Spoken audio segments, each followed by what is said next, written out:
اس نے جواب طلب نظروں سے مجھے دیکھا. ماریا کو میرے حوالے کر دو. بکو مت. ظفر نے مجھے جھڑک دیا. پھر وہ راجا سے بولا, اسے کمرے میں بند کر دو, مگر بہت محتاط رہنا. آپ فکر مت کریں سر, اس کی روح یہاں سے بھاگ سکتی ہے مگر یہ نہیں. ویری گڈ, میں نے ہنس کر کہا. تمہارا حافظہ بہت اچھا راجا. یہ کون سی بھارتی فلم کا ڈائلاگ ہے؟ ابھی تو چہک لو, 2 ہی دن میں تمہارا دماغ ٹھکانے آ جائے گا. ظفر یہ کہتا ہوا کمرے سے باہر چلا گیا. اس کے پیچھے پیچھے ڈاکٹر عرفان بھی چلا گیا. راجا نے مجھے گھور کر دیکھا. پھر وہ آگے بڑھا اور جھک کر اچانک میرے منہ پر زوردار تھپڑ جڑ دیا. میں تل ملا کر رہ گیا. راجا, بندھے ہوئے شیر کو بھی لوگ مار لیتے ہیں, میں تو پھر انسان ہوں. ویسے میں نے سنا تھا تم ظفر کے گینگ کے جیدار آدمی ہو, پر یہ کیسی بہادری ہے؟ میں نے اسے اکسایا. تم تو اس لڑکی ماریا سے بھی گئے گزرے ہو. راجا خاصے ٹھنڈے دماغ کا آدمی تھا مگر میری باتوں سے مشتعل ہو گیا اور ضبط کرتے ہوئے بولا, تمہیں جب پکڑا تھا تو تمہارے ہاتھ بندھے ہوئے نہیں تھے, وہ بھی لڑکی کی مدد سے. میں نے اسے پھر تاؤ دلایا. تمہارے تو 5 بہترین آدمی میں نے ڈھیر کر دیے تھے, ایسے ہی جیدار تھے تو خود پکڑتے نہ مجھے. اس لڑکی کا سہارا کیوں لیا تھا؟ اسے کھول دو استاد.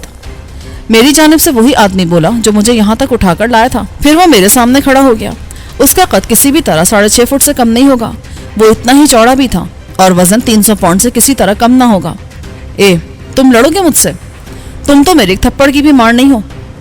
میں نے لوہا گرم دیکھ کر تضحیک آمیز انداز میں کہا, زیادہ جوش میں آنے کی ضرورت نہیں ہے خان, اسے لے جا کر نیچے والے کمرے میں بند کر دو. راجا نے اسے مخاطب کیا. راجا کی بات سے میں نے اندازہ لگایا کہ میں اس وقت کسی مکان کی اوپری منزل میں ہوں, مگر جب خان نے مجھے باہر کی طرف دھکیلا تو مجھے معلوم ہوا کہ مجھے کسی تہہ خانے میں منتقل کیا جا رہا ہے. خان نے احتیاطاً ریوالور بھی نکال کر میری کن پٹی سے لگا دیا تھا. میں اس وقت بہت محتاط تھا کیونکہ خان مجھے ایسا آدمی لگا تھا جو فائر پہلے کرتے ہیں اور سوچتے بعد میں ہے. پھر وہ تو مجھ سے پہلے سے تپا ہوا تھا. سیڑھیاں اتر کر ہم تہہ خانے میں پہنچے تو خان نے غیر متوقع طور پر میری کمر پہ اتنی زوردار لات ماری کہ میں لڑکھڑاتا ہوا سامنے والی دیوار سے جا ٹکرایا. پھر میں بے دم ہو کر وہیں گر پڑا. کمر میں اتنی شدید تکلیف تھی کہ لگتا تھا ریڑھ کی ہڈی ٹوٹ گئی ہو. دیوار سے ٹکرانے کی چوٹ الگ تھی. ایک لمحے کو تو میرا دماغ معاف ہو گیا. میں نے اٹھنے کی کوشش کی مگر مجھ سے ہلا بھی نہ گیا. میں نے بمشکل تمام گردن گھما کر پیچھے کی طرف دیکھا. خان کھڑا ہوا بے تحاشا ہنس رہا تھا. پھر وہ ہنستے ہنستے بولا, مجھ سے مقابلہ کرے گا؟ یہ کہہ کر وہ دھپ دھپ کرتا سیڑھیاں چڑھ گیا. آہستہ آہستہ میری حالت سنبھل رہی تھی. میں پوری قوت مجتمع کر کے اٹھ بیٹھا. ایسا کرتے ہوئے مجھے شدید تکلیف ہوئی تھی. پھر حالت ذرا سنبھلی تو میں دیوار کا سہارا لے کر اٹھ کھڑا ہوا. میں نے کمرے کا جائزہ لیا. وہ خاصا بڑا تھا اور کوئی کھڑکی نہ ہونے کے باوجود گھٹن کا احساس نہ ہوتا تھا. کمرے میں ایک طرف ایک بیڈ بھی تھا. میں نے سیڑھیوں سے اوپر کمرے کے دروازے کی طرف دیکھا. خان نے اسے باہر سے بند کر دیا تھا. کمرے کے ساتھ اٹیچ باتھ بھی تھا. میں نے تھوڑی سی ایکسرسائز کی تو چوٹ کا اثر کافی حد تک زائل ہو گیا. میرے ہاتھ پشت پر نہ بندھے ہوتے تو میں رسی کو اپنے دانتوں سے کھول لیتا, مگر مجھے باندھنے والے اتنے بیوقوف تو نہیں تھے. میں نے کلائیوں کو حرکت دے کر دیکھا. میری کلائیاں تو گھوم رہی تھیں مگر ریشمی ڈوری اتنی مہارت سے باندھی گئی تھی کہ اس کا کھلنا محال تھا. میں اطمینان سے بیڈ پر بیٹھ کر سوچنے لگا کہ مجھے کیا کرنا چاہیے. اچانک ایک ترکیب میرے ذہن میں آ گئی. اس کا دار و مدار میرے جسم کی لچک پر تھا. مجھے یقین تو نہیں تھا کہ میں اپنی کوشش میں کامیاب ہو جاؤں گا, مگر کوشش کر کے دیکھنے میں حرج بھی کیا تھا. میں بیڈ سے اتر کر فرش پر سجدے کی حالت میں لیٹ گیا اور اپنے ہاتھوں کو پیچھے سے گزارنے کی کوشش کرنے لگا. بہت کوشش سے ہاتھوں کو میں وہاں سے گزارنے میں کامیاب ہو گیا, مگر میں بری طرح اپنے ہاتھوں کے شکنجے میں پھنس کر رہ گیا. کمر کی تکلیف ایک مرتبہ پھر بڑھ گئی اور سردی کے باوجود میرا چہرہ پسینے میں شرابور ہو گیا. میری پوزیشن ایسی تھی جیسے کسی کے ہاتھ سجدے کی حالت میں اس کے پیچھے باندھ دیے جائیں. شدید تکلیف کے عالم میں پہلو کے بل گر پڑا. چوٹ تو لگی مگر اس جھٹکے سے ہاتھ کچھ اور نیچے کھسک گئے. میں نے جسم کو مزید موڑا. کمر بری طرح درد کرنے لگی مگر میں نے تکلیف کی پرواہ کیے بغیر دونوں ٹانگیں ہاتھوں کے حلقے سے گزار دیں. تھوڑی دیر تک تو میں بے دم سا فرش پر پڑا ہوا حواس مجتمع کرتا رہا. پھر آہستہ آہستہ اٹھ کر بیٹھ گیا. میرے دونوں ہاتھ میرے سامنے تھے. دوسرا مرحلہ رسی کی گرہیں دانتوں سے کھولنے کا تھا. یہ مرحلہ میں نے 5 منٹ سے بھی کم عرصے میں مکمل کر لیا. اب میں آزاد تھا. مجھے یقین نہیں آ رہا تھا کہ میرے ہاتھ کھل چکے ہیں. میری گھڑی کلائی پر موجود تھی. میں نے وقت دیکھا تو 4 بج رہے تھے اور تاریخ بدل چکی تھی. اس کا مطلب تھا کہ مجھے قید ہوئے تقریباً 8 گھنٹے ہو چکے تھے. میری جیب میں پرس موجود تھا مگر ریوالور غائب تھا. میں نے کسی ایسی چیز کی تلاش میں نظریں دوڑائیں جسے بطور ہتھیار استعمال کر سکوں, مگر وہاں ایسی کوئی چیز نہیں تھی. میں بہت دیر تک ٹہلتا رہا اور سوچتا رہا. اچانک اوپر آہٹ سنائی دی. میں پھرتی سے بیڈ پر اس رخ پہ بیٹھا کہ آنے والے کو میری پشت دکھائی نہ دے. رسی میں پہلے ہی چھپا چکا تھا. میں نے اپنے دونوں ہاتھ پشت کی طرف کر لیے اور دھڑکتے دل کے ساتھ آنے والے کا انتظار کرنے لگا. وہ خان تھا. اس کے ہاتھوں میں ٹرے تھی جس میں 1 کپ چائے اور 1 پلیٹ میں چند سلائس تھے. اس نے کمرے میں داخل ہو کر طنزیہ لہجے میں کہا، ہم دشمن کو ہمیشہ کھلا کھلا کر مارتے ہیں، ویسے اب تک تو تمہارا دماغ ٹھکانے پر آ چکا ہوگا۔ یہ کہہ کر اس نے ٹرے فرش پر رکھی اور جیب سے ریوالور نکال لیا۔ میں نے کاٹدار لہجے میں کہا، ایک بندھے ہوئے آدمی سے اتنا خوف؟ اس نے میری بات سنی انسنی کی اور دوسرے ہاتھ سے سلائس کی پلیٹ اٹھا کر میرے نزدیک آ گیا۔ اپنے پیروں کو قابو میں رکھنا، ورنہ میں گولی چلانے میں دیر نہیں کرتا۔ اس نے پلیٹ سے ایک سلائس اٹھایا اور جھک کر مجھے کھلانا چاہا۔ وہی لمحہ فیصلہ کن تھا۔ میں نے اچانک بایاں ہاتھ اس کے ریوالور پہ مارا اور دائیں ہاتھ سے اس کے چہرے پر اتنا زوردار گھونسا مارا کہ میرا ہاتھ جھنجھنا کے رہ گیا۔ ریوالور اس کے ہاتھ سے نکل کر دور جا گرا اور خود وہ لڑکھڑا کے فرش پہ گر گیا۔ اس کی آنکھوں میں شدید حیرت تھی۔ میں نے اسے زیادہ حیران ہونے کا موقع نہ دیا اور اچھل کر اس کے سینے پہ زوردار لات ماری۔ وہ کرہتا ہوا فرش پر ڈھیر ہو گیا۔ مجھے یہ خطرہ بھی تھا کہ کمرے میں کوئی اور نہ آ جائے۔ میں نے بڑھ کے ریوالور اٹھانا چاہا مگر خان نے ایک ہاتھ بڑھا کر میرا پیر پکڑ لیا۔ اس سے پہلے کہ میں سنبھلتا اس نے جھٹکا دے کر مجھے نیچے گرا لیا۔ میرا خیال تھا کہ وہ بے ہوش ہو گیا ہے، ورنہ میں اس کی طرف سے محتاط رہتا۔ میری لات اتنی بھرپور تھی کہ اس کی جگہ کوئی اور ہوتا تو شاید مر ہی جاتا، مگر وہ آدمی نہ جانے کس مٹی کا بنا ہوا تھا کہ وہ نہ صرف ہوش میں تھا بلکہ مجھ سے لڑ بھی رہا تھا۔ میں قلابازی کھا کر اٹھا تو خان کی پھرتی پر اش اش کر اٹھا۔ وہ بھی میرے ساتھ ہی اٹھ کھڑا ہوا تھا۔ وہاں سے نکلنا اتنا آسان نہیں تھا جتنا میں نے سمجھ لیا تھا۔ خان کی لائی ہوئی ٹرے میرے نزدیکی فرش پر رکھی تھی۔ میں اچانک نیچے جھکا اور چائے کا کپ اٹھا کر گرم چائے اس کے چہرے پر پھینک دی۔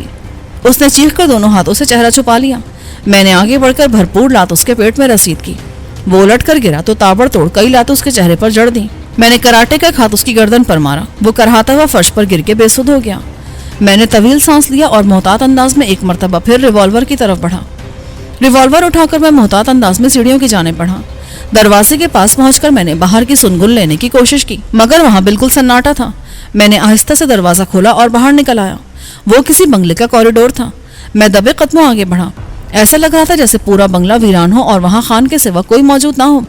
کوریڈور میں ایک قطار میں کئی کمرے تھے جن کے دروازے بند تھے۔ میں پھونک پھونک کر قدم رکھتا آگے بڑھ رہا تھا۔ اچانک ایک کمرے کا دروازہ کھلا اور دو آدمی ریوالور تانے میرے سامنے آ گئے۔ میں نے پھرتی سے یکے بعد دیگرے فائر کیے اور یہ دیکھے بغیر کہ وہ زندہ ہے یا مر گئے پوری قوت سے باہر بھاگا۔ فائرنگ کی آواز سے گویا وہاں قیامت برپا ہو گئی۔ دھڑا دھڑ کمروں کے دروازے کھلنے لگے مگر میں اس وقت تک کوریڈور عبور کر کے لان میں پہنچ چکا تھا۔ وہ لان ایسا نہیں تھا کہ وہاں چھپا جا سکتا کیونکہ وہاں نہ تو کوئی درخت تھا اور نہ ہی گھنی جھاڑیاں۔ میں پھرتی سے بائیں جانب گھوما اور عمارت کی پشت پر پہنچ گیا۔ وہاں نیم کا گھنا درخت موجود تھا۔ میں بجلی کسی تیزی سے اس درخت پر چڑھ گیا۔ اس کی شاخیں برابر والے بنگلے کی چھت تک پہنچ رہی تھیں۔ اس سے پہلے کہ میں دوسری چھت پر کودتا میرا پیچھا کرنے والے درخت کے نیچے پہنچ گئے۔ ان میں سے کسی نے گرجدار آواز میں کہا، نیچے آ جاؤ ورنہ کتے کی موت مارے جاؤ گے۔ میں نے نیچے دیکھا تو مجھے بہت سے آدمی دکھائی دیے۔ ان سب کے ہاتھوں میں ریوالور یا رائفلیں تھیں۔ ان میں سے کوئی کسی بھی لمحے مجھ پر فائر کر سکتا تھا۔ میں نے طویل سانس لیا۔ میری تمام جدوجہد رائے گا گئی تھی۔ ریوالور پھینک دو، اسی آدمی نے سخت لہجے میں کہا۔ ہمارے 7 آدمیوں کا خون تمہاری گردن پر ہے اور 8واں بھی مردوں سے بدتر ہے۔ میں 10 تک گنوں گا، پھر تم نیچے نہ آئے تو تمہاری لاش نیچے آئے گی۔ یہ کہہ کر وہ گنتی گننے لگا۔ میں کافی حد تک سنبھل چکا تھا اور میرا ذہن تیزی کے ساتھ کام کر رہا تھا۔ میں نے سوچا مرنا تو ویسے بھی ہے، پھر کیا ضروری ہے کہ ان کی قید میں ہی دم توڑا جائے۔ اس دفعہ اگر میں ان کے قابو میں آ جاتا تو جیتے جی نکلنا ناممکن تھا۔ خوش قسمتی بار بار کسی کا ساتھ نہیں دیتی۔ یہی سوچ کر میں نے آسان موت قبول کرنے کا فیصلہ کیا اور غیر محسوس طریقے سے ساتھ والے مکان کی چھت کو دیکھا۔ وہ 5 تک ہی پہنچا تھا کہ میں نے بلند آواز میں کہا، میں نیچے آ رہا ہوں۔ یہ کہہ کر میں نے یوں ظاہر کیا جیسے میں نیچے اترنے کا ارادہ کر رہا ہوں۔ پھر اچانک ہی میں نے 7 والی چھت پر چھلانگ لگا دی۔ ایک ساتھ کئی فائر ہوئے مگر خوش قسمتی سے کوئی گولی مجھے نہ لگ سکی۔ میں پیچھے دیکھے بغیر آگے کی طرف اندھا دھند بھاگتا چلا گیا۔ وہ خاصا وسیع اور اس بنگلہ تھا اور اس کے لان میں قطار سے درخت لگے ہوئے تھے۔ چھت کا اختتام ایک زینے پر ہوا اور میں سوچے سمجھے بغیر زینہ اتر گیا۔ اترتے ہوئے تڑا تڑ کئی فائروں کی آوازیں گونجی مگر اس دفعہ بھی میں محفوظ رہا۔ فائروں کا مطلب یہی تھا کہ وہ لوگ بھی اسی درخت کے ذریعے میرے پیچھے آ گئے ہیں۔ میں زینے سے اترا تو ایک طویل بالکنی تھی۔ وہاں کئی کمرے تھے۔ ایک کمرے میں سے کسی ٹیپ ریکارڈر کی آواز آ رہی تھی۔ میں دوڑتا ہوا اسی کمرے میں داخل ہو گیا۔ کمرے میں 20-22 برس کی ایک حسین لڑکی بیڈ پر نیم دراز تھی۔ اس کی آنکھیں ادھ کھلی تھی اور وہ موسیقی سے لطف اندوز ہو رہی تھی۔ مجھے دیکھ کر وہ اچھل پڑی اور چیخنے کے لیے اس نے منہ کھولا ہی تھا کہ میں نے عاجزانہ لہجے میں کہا، پلیز میری مدد کرو، وہ لوگ مجھے مار دیں گے، مجھے کہیں چھپا دو، جلدی کرو، وہ لوگ پہنچنے ہی والے ہیں۔ میرے ابتر ہولیے اور میری عاجزانہ درخواست سے وہ ایک دم متاثر ہو گئی۔ اس سامنے والی کپڑوں کی الماری میں چھپ جاؤ، میں دیکھتی ہوں وہ کون لوگ ہیں اور میرے بنگلے میں کس کی اجازت سے داخل ہوئے ہیں۔ میں جھپٹ کر الماری میں گھس گیا۔ وہ خاصی بڑی الماری تھی مگر اس کے باوجود اپنے قد کی وجہ سے میں گردن سیدھی نہیں کر سکتا تھا۔